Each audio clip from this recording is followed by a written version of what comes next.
नमस्कार, मैं हूं पंकज भार्गव। दोपहर के 2 बजे आप देख रहे हैं न्यूज 18 इंडिया। आज की सबसे बड़ी और दुखद खबर, बारामती के दादा नहीं रहे। महाराष्ट्र के डिप्टी सीएम अजीत पवार का आज विमान हादसे में निधन हो गया है। वे 66 बरस के थे। सुबह लगभग 8:45 पर बारामती एयरपोर्ट पर लैंडिंग के दौरान उनका चार्टर्ड प्लेन क्रैश हो गया। इस हादसे में अजीत पवार के 2 सुरक्षाकर्मी, 2 पायलट और एक महिला क्रू मेंबर समेत यानी 5 लोगों की जान गई है। अजीत पवार महाराष्ट्र पंचायत चुनाव के लिए जनसभा को संबोधित करने बारामती जा रहे थे। महाराष्ट्र एविएशन डिपार्टमेंट के मुताबिक विमान बारामती एयरपोर्ट पर लैंडिंग के लिए अप्रोच कर रहा था। पहली बार में पायलट को रनवे साफ नजर नहीं आया तो वो विमान को दोबारा ऊंचाई पर यानी हाइट पर ले गए। पहली कोशिश नाकाम रहने के बाद बारामती के रनवे पर दोबारा लैंडिंग की कोशिश की गई। इसी दौरान विमान रनवे से फिसलकर क्रैश हो गया।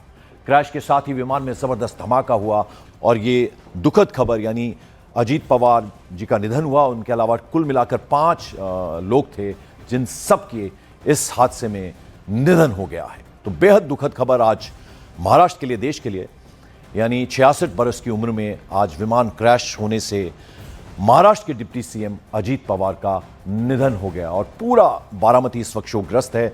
और जैसे कि जानकारी मिल रही है, यानी अब से कुछ देर बाद लगभग 2:30 बजे के करीब पूरी फैमिली, जिसमें शरद पवार, उनकी बेटी सुप्रिया सुले और अजीत पवार के परिवार के सदस्य पहुंचने वाले हैं। और इस विमान हादसे को लेकर जो फैक्ट सामने आए हैं उसे भी जरा समझना जरूरी है। आज सुबह बारामती में घना कोहरा छाया हुआ था, जिसकी वजह से बारामती का जो पूरा इलाका है वहां विजिबिलिटी बेहद कम थी। यह बात भी अब सामने आई है कि बारामती एयर स्ट्रिप पर ILS सुविधा नहीं है, जिसकी वजह से वहां लैंडिंग जो है वो मैनुअली होती है। और आज सुबह भी लैंडिंग मैनुअली ही होनी थी, लेकिन मैनुअल लैंडिंग के दौरान विमान सीधे रनवे पर नहीं आया। लैंडिंग से पहले विमान ने एक टर्न लिया, घुमाव लिया। यह इस बात का संकेत है, इंडिकेशन है कि लैंडिंग की पहली कोशिश फेल रही। और ऐसा कहा जा रहा है कि कोहरे में रनवे को पायलट सही तरीके से अलाइन नहीं कर पाए। यह अक्सर होता है जब मौसम खराब होता है, लेकिन इसके बाद पायलट ने लैंडिंग की एक दूसरी सेकंड अटेम्प्ट किया और वो भी असफल रही। और इसके बाद पायलट ने मेडे की कॉल दी, ये भी जानकारी आ रही है। और लैंडिंग के दौरान विमान रनवे के किनारे क्रैश हो गया। DGCA के जो सूत्र हैं उनके मुताबिक बारामती में जो एयर स्ट्रिप है वो एक टेबल टॉप रनवे की तरह है, यानी बेहद खतरनाक ये होती है। इसके आगे पीछे गहरी सतहें हैं और एयर स्ट्रिप ऊपर की ओर उठी हुई सतह है। यह बात भी अब सामने आ रही है कि करीब 100 फीट पर विमान का बैलेंस बिगड़ा और उसके बाद रनवे से पहले ही विमान जमीन से जा टकराया और यह दुखद हादसा सामने आया है।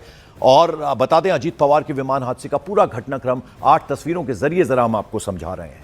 अब देखिए कि किस तरह से ये प्लेन क्रैश हुआ है और बारामती में जहां जो चुनाव के होने हैं वहां पर और उसके लिए जा रहे थे और उससे पहले ये हादसा हो गया।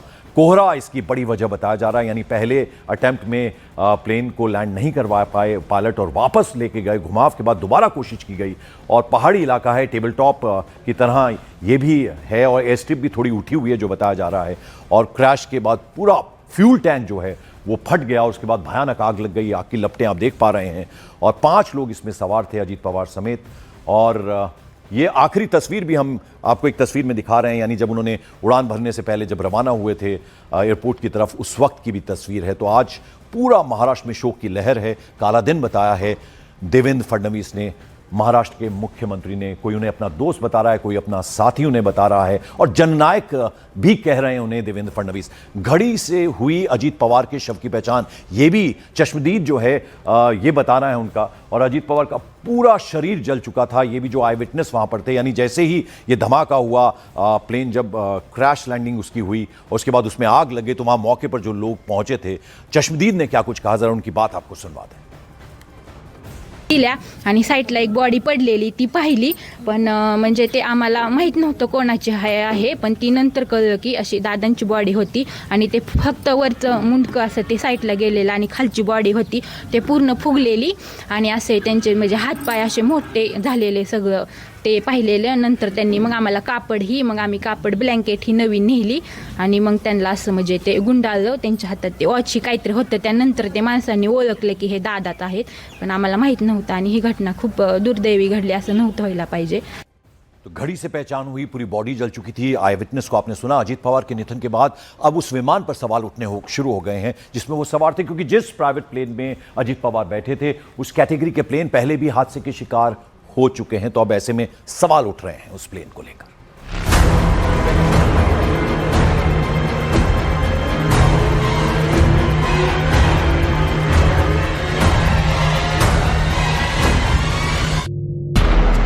अजीत पवार जिस प्लेन में सवार थे वो एक प्रीमियम बिजनेस जेट है जिसका इस्तेमाल अक्सर वीआईपी मूवमेंट के लिए किया जाता है। और ये chartered plane VSR ventures private limited नाम की दिल्ली की एक चार्टर कंपनी का था। प्लेन का मॉडल नंबर था Learjet 45XR और रजिस्ट्रेशन नंबर था VTSSK। अजीत पवार का विमान एक 9 सीटर प्रीमियम बिजनेस जेट था जिसे दुनिया के सबसे तेज और भरोसेमंद छोटे बिजनेस जेट्स में से एक माना जाता है। इसकी स्पीड, परफॉर्मेंस और ऊंचाई पर उड़ने की कैपेसिटी इसे खास बनाती है। इसमें 2 दमदार इंजन लगे होते हैं जो इसे लंबी दूरी की उड़ानों के लिए सुरक्षित और तेज बनाते हैं। भारत में कई निजी चार्टर कंपनियां और कॉरपोरेट घराने इस विमान का इस्तेमाल करते हैं क्योंकि ये छोटे रनवे पर भी लैंड करने में सक्षम होता है। अजीत पवार भी ऐसे ही विमान में सवार थे, लेकिन भरोसेमंद माना जाने वाला ये छोटा जेट इस बार क्रैश हो गया। जिसने ये हादसा देखा उसने बताया कि क्रैश होने के बाद विमान में 4-5 बार विस्फोट हुआ। पहले देखा तो उसको आग लगी थी पूरे प्लेन को, और उसके बाद 4-5 स्फोट हो गया विमान में उसका। और उसके बाद बहुत लोग आ गए और उसने निकालने की कोशिश की, लेकिन बड़ी आग लगी, उसके कारण कोई मदद नहीं कर सकता। लेकिन सब आ गए। तब बाद में उसको उसमें आजिदा था। ये हमारे लिए बहुत शौक की बात में है, ये हमें बता नहीं सकते हम बात में ऐसा। लेकिन हमने देखा है कि पायलट ने भी ट्राई किया होगा कि लैंडिंग करने का, लेकिन लैंडिंग हुआ नहीं है। ये बहुत शौक वाली घटना है। अजीत पवार जिस विमान हादसे में मारे गए, कहा जा रहा है कि उस हादसे की तीव्रता इतनी ज्यादा थी कि प्लेन में सवार किसी भी व्यक्ति को बचने का मौका ही नहीं मिला। इस दर्दनाक घटना में अजीत पवार समेत प्लेन में सवार सभी 5 लोग, डिप्टी सीएम, उनके PSO, एक अटेंडेंट और 2 क्रू मेंबर्स की मौत हो गई। इसके बाद उनके विमान पर चर्चा तेज हो गई। अजीत पवार जिस कंपनी के विमान में बैठे थे उसने साल 2021 से ही इसका प्रोडक्शन बंद कर दिया था, लेकिन मौजूदा विमानों की सर्विस और मेंटेनेंस जारी है क्योंकि दुनिया भर में इस श्रेणी के विमानों में करीब 200 प्लेन हादसे हो चुके हैं। इन विमानों का दुर्घटना औसत 1 लाख फ्लाइट ओवर है। इसका मतलब है कि हर 1 लाख उड़ान के घंटे पूरे करने पर एक हादसा होता है। इन सभी दिक्कतों के बावजूद इसमें कई खूबियां भी हैं और अपनी खूबियों की वजह से ही ये लोगों की पसंद बना रहा, क्योंकि Learjet 45 मॉडल की टॉप स्पीड 860 किलोमीटर प्रति घंटे है, जबकि क्रूज स्पीड भी लगभग इतनी ही है। इस विमान की जमीन से ऊंचाई तक पहुंचने की स्पीड काफी तेज है और ये चार्टर्ड प्लेन महज 18 से 20 मिनट में 41,000 फीट की ऊंचाई तक पहुंच सकता है। विमान के अंदर करीब 6 फीट की ऊंचाई होती है। इसके साथ ही वाईफाई और सैटेलाइट फोन की भी सुविधा होती है। ये प्लेन छोटे रनवे पर लैंडिंग और टेक ऑफ के लिए परफेक्ट माना जाता है।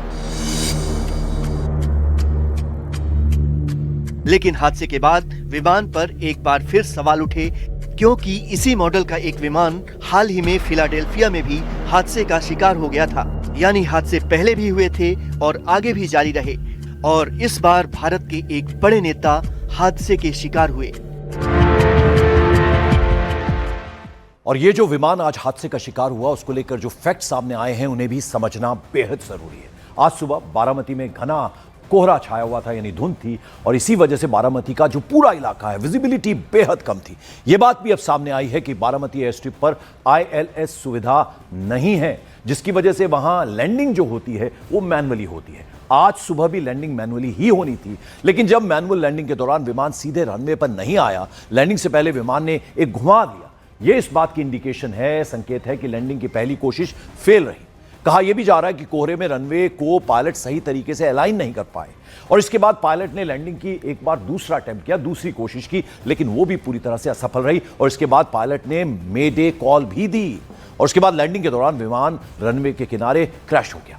DGCA के जो सूत्र हैं उनके मुताबिक बारामती में जो एयर स्ट्रिप है वो एक टेबल टॉप रनवे की तरह, यानी दोनों ही तरफ आगे और पीछे गहरी सतह है, खाई जैसा वो इलाका है पूरा, और एयर स्ट्रिप ऊपर की ओर उठी सतह है। अब ये बात भी सामने आ रही है कि करीब 100 फीट पर विमान का बैलेंस बिगड़ा और उसके बाद रनवे से पहले ही विमान जमीन से जा टकराया और ये दुखद हादसा हो गया। इस बीच केंद्रीय मंत्री गिरिराज सिंह और उत्तर प्रदेश के डिप्टी सीएम ब्रिजेश पाठक ने भी महाराष्ट्र के डिप्टी सीएम अजीत पवार की मौत पर गहरा दुख जताया है। बहुत बड़ी दुर्घटना है केवल महाराष्ट्र सरकार के वो डिप्टी सीएम नहीं थे, बल्कि देश के एक जाने माने राजनेता थे। आज उनकी भरपाई शायद मुश्किल। श्री अजीत पवार जी के बारे में दुखद सूचना प्राप्त हो रही है। बहुत ही हृदय विदारक घटना है।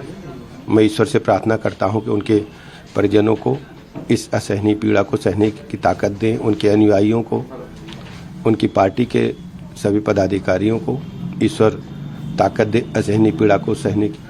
और हमारी तरफ से पूरी संवेदनाएं हैं। हम सब श्री पवार जी के परिवार के साथ ही दुख की घड़ी में खड़े हैं। पॉलिटिकल रिएक्शंस आप सुन रहे हैं। लोग बेहद दुखी हैं, आहत हैं। महाराष्ट्र के डिप्टी सीएम अजीत पवार की मौत से पूरा जो राज्य है, महाराष्ट्र की अगर बात करें तो जैसे सन्नाटा पसर गया है। शिवसेना उद्धव गुट के सांसद अरविंद सामंत और महाराष्ट्र के पूर्व सीएम अशोक चव्हाण ने भी अजीत पवार की मौत पर गहरा दुख जताया है। नहीं सकता, हमारी सरकार थी, आदरणीय उद्धव जी बाळासाहेब ठाकरे जब मुख्यमंत्री थे, तभी भी अजीत पवार अर्थमंत्री थे। और उनके साथ में जो कुछ क्षण मिले, जो क्यों कभी बात हुई, इतना पारदर्शी नेता नहीं देखा। हाँ कहा तो हाँ 100% काम होगा, ना कहा तो 10 जगह जाओ तो भी नहीं होगा। तो खुले थे कि भाई जो होने वाला है मैं हाँ बोलूँगा तो करूँगा, मतलब करूँगा। और बोल्ड, बहुत बोल्ड थे। महाराष्ट्र के खास करके उनके बारामती क्षेत्र की प्रगति में उनका आदरणीय शरद पवार साहब के आशीर्वाद से बहुत बड़ा योगदान था। पूरा पवार परिवार से कई साल साथ में काम किया है और उनके जाने से महाराष्ट्र की राजनीति में एक बहुत बड़ा वैक्यूम निश्चित तौर पैदा हुआ है। हम उनकी दुखद घटना पर उनको श्रद्धांजलि अर्पित करते हैं। तो महाराष्ट्र की राजनीति में एक बहुत बड़ा वैक्यूम पैदा हुआ है। आप तमाम नेताओं को सुन रहे हैं। कांग्रेस सांसद प्रियंका गांधी और बीजेपी की मेंबर ऑफ पार्लियामेंट है कंगना रनौत, उन दोनों ने भी अजीत पवार की मौत पर अफसोस जाहिर किया है। समस्त पवार परिवार और जितने भी समर्थक हैं उनको हमारी तरफ से संवेदना और शोक। मैंने बात की सुप्रिया जी से भी और उनकी मिसेज से।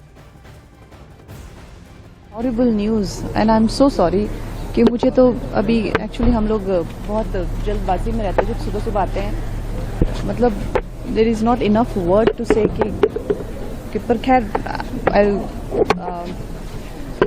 मैं अपने इमोशंस थोड़ा अलाइन करके आई गिव अ स्टेटमेंट। कुछ और नेताओं के रिएक्शंस भी आपको दिखाते हैं। केंद्रीय मंत्री हैं रामदास आठवले और एसपी सिंह बघेल, इन्होंने भी अजीत पवार को श्रद्धांजलि अर्पित की है। दादा पवार जी का अचानक निधन होना ये महाराष्ट्र की राजनीति का बहुत बड़ा नुकसान है, महाराष्ट्र की जनता का बहुत बड़ा नुकसान है। अजीत दादा बहुत बड़े संघर्षशील नेता थे, बहुत बड़े एडमिनिस्ट्रेटर थे। विकास के लिए उन्होंने महायुति ज्वाइन की थी और लगातार उन्होंने डिप्टी सीएम पद पर बहुत अच्छा काम किया था। और जिला पंचायत के चुनाव में मतलब जो जिस तरह मतलब वो प्रचार के लिए जा रहे थे और वहाँ विमान का जो क्रैश हुआ है उससे महाराष्ट्र का भारी नुकसान हुआ। बेहद दुखद घटना है, पूरे देश में शोक व्याप्त है। मैं उनके चरणों में श्रद्धांजलि अर्पित करता हूँ। ईश्वर उनको अपने चरणों में जगह दे और उनके परिवार और पूरे देश को इस महान दुख को सहन करने की क्षमता प्रदान करे। और एनसीपी के कार्यकारी अध्यक्ष हैं प्रफुल्ल पटेल। उनके अलावा महाराष्ट्र सरकार में मंत्री संजय शिरसाट ने भी अजीत पवार के निधन पर गहरी संवेदना जताई है। और राष्ट्रवादी कांग्रेस पार्टी के अध्यक्ष और महाराष्ट्र के उप मुख्यमंत्री श्री अजीत दादा पवार, उनका बहुत ही दुखद दुर्घटना में निधन हुआ है और हमारे पास शब्द नहीं है। हम बहुत शोक में हैं, भारी सदमा हमें पहुंचा है। अभी तुरंत हमें कुछ समझ में नहीं आता है कि हम आपके पास क्या शब्द में वर्णन करें। केवल उनकी आत्मा की शांति के लिए प्रार्थना करते हैं। और तुरंत अभी मैं उनकी धर्मपत्नी सुनेत्रा पवार और उनके बेटे पार्थ पवार, हमारी बहन सुप्रिया सुले, हम सब लोग अभी यहाँ से तुरंत बारामती के लिए नहीं होता है कि दादा हमारे मैसेज गए करके। कल लास्ट टाइम जो कल कैबिनेट थी, कैबिनेट में दादा हमें कैबिनेट में मिले थे। वहां भी मैंने हमारे सहकारी को बताया था कि दादा की देह बोली को ठीक नहीं लग रही, पता नहीं था कि आज दादा जाएंगे। दादा एक ऐसा व्यक्तित्व था जो सही मायने में उनको दादा कहा जाता था। कोई भी डिसीजन लेना हो, कोई भी बात बोलना हो, वो दिल खोल के और एकदम आक्रामक तरीके से बोलते थे। तो व्यक्तित्व के बारे में बताते हुए तमाम जो राजनीतिक नेता हैं, इस बीच खबर आई कि अजीत पवार की पहचान उनकी घड़ी के जरिए हुई, क्योंकि उनका शरीर पूरी तरह से जल चुका था। उनके साथ जो सवार बाकी 4 लोग थे, उनके शव भी जल चुके थे। ऐसे में उनकी घड़ी ही थी जो उनकी आखिरी पहचान बन गई। हादसे के समय वहां जितने भी प्रत्यक्षदर्शी मौजूद थे, उन्होंने बताया कि कैसी हालत वहां थी। एक महिला जिसने अजीत पवार को देखा, उसने बताया कि हादसे के बाद उनका जो शरीर है एक तरफ पड़ा था और हालत ऐसी थी कि उसकी पहचान भी नहीं हो पा रही थी, इतनी खराब हालत में थी बॉडी। इसलिए उसे कंबल से ढक दिया गया और बाद में उनके हाथ में जो घड़ी थी उससे उनकी पहचान की गई। और अजीत पवार का पार्थिव शरीर है, यानी उन्हें तब पता चला घड़ी के जरिए, यानी निधन के बाद अजीत पवार के हाथ की घड़ी ही उनकी पहचान बनी है। अब इसे संयोग ही कहेंगे कि घड़ी ही अजीत पवार की राजनीतिक पहचान भी है, क्योंकि ये उनकी पार्टी का चुनाव चिन्ह भी है और घड़ी की वजह से अजीत पवार के जो बॉडी है उसे पहचाना गया, क्योंकि घटनास्थल का हाल ही ऐसा था कि घड़ी ना होती तो कोई अजीत पवार का पार्थिव शरीर पहचान ही नहीं पाता। आणि साईडला एक बॉडी पडलेली ती पाहिली, पण म्हणजे ते आम्हाला माहित नव्हतं कोण